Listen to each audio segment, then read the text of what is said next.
My name is Theo. I'm from Rwanda. As many people know about Rwanda, it's one of the smallest countries in Africa, and we had 3 different groups, and I was one of those groups, but the one was being hunted to be killed in genocide in 1994. How things started, it was in the morning. I was supposed to go to the shop, and in the morning as I was going to the shop, I heard the news that our president was dead in an airplane crash. So I feel like something is scary, and I didn't know what's going on. Everybody was scared, and they were accusing our tribe, which was one of those 3 groups, to kill president. The whole government was the same tribe that was trying to kill us all, and they were supported by many governments around, like almost like 5 governments were against us. So we didn't have any place to go to. We were able to protect ourselves for 2 weeks. So the 3rd week, they came like many buses full of soldiers and all kind of guns, and many people trained, and they said this is the last day. They don't want anybody to stay alive. They will cut the trees and everything, the plants all down, to make sure there is no place we can hide. So I started to think about God, seeing hundreds of people surrounding me, trying to kill me, and say, you know, God, I don't know if you are real, or I don't know much about you. If you can protect me this time, I would try to understand who you are. I didn't know much about Bible except those teachings I was teaching in the Catholic about baptism, which is not concerned about God so much. I remember the song the Christian used to sing in the Pentecostal church. It was about the promise of God, where God promised His people, when they ask, they will receive. If they seek, they will find. And if they knock, the door will be open for them. So my interpretation was, I can ask God to protect me here. If He doesn't, I will knock. I don't know about seeking, but knocking, I feel like is knocking at the door of heaven. So if I knock, God will open the door of heaven. If they kill me, I'll go to heaven. So that was my prayer the whole month, 30 days running, singing this song. I saw like many thousands of people dead around me. I was thinking, God has a power, but He cannot save me this moment. I say, God, I don't blame you. It's too hard for you to save me in this situation.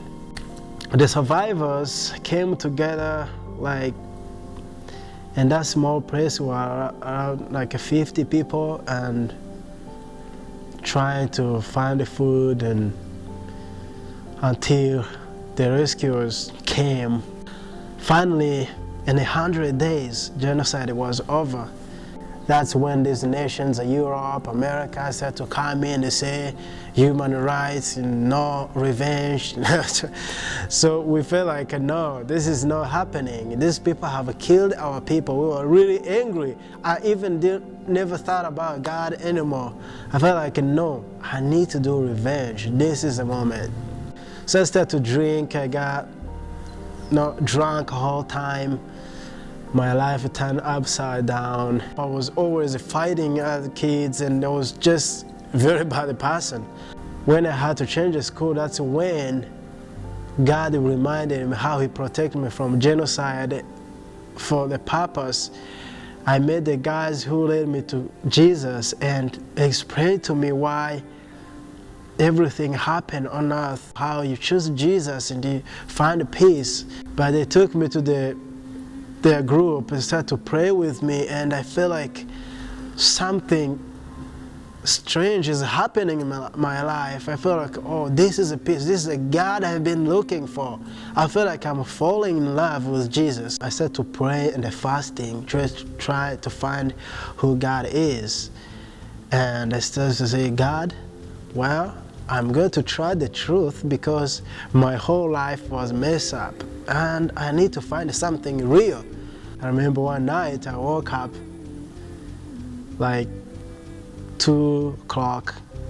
I woke up, I heard a God's voice, go in this room and pray. I don't know what to pray for. I just went there, started to say, oh God, you're good, and praising God. And that was 2 years after I got saved. I said, God, I don't know what to pray for. So one of the teachers came to me and they say, the teacher's wife is dead. We don't know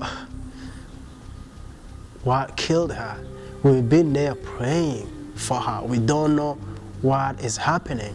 And then I started to ask him, do you know anything about her family? And say, yeah, we think it's the demons because in her family, the demons come and kill people every year. And say, okay, I know what to do with this.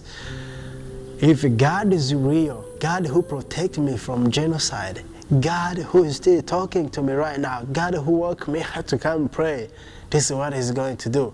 We went there, we saw this woman dead, lying on bed, and I told them, you know, you don't have to pray for any comfort or anything. You have to pray for her to come back to life. So we started to pray, and we asked this woman, dead woman, and say, hey, do you know my name? That's when she woke up and said, I know your Theo.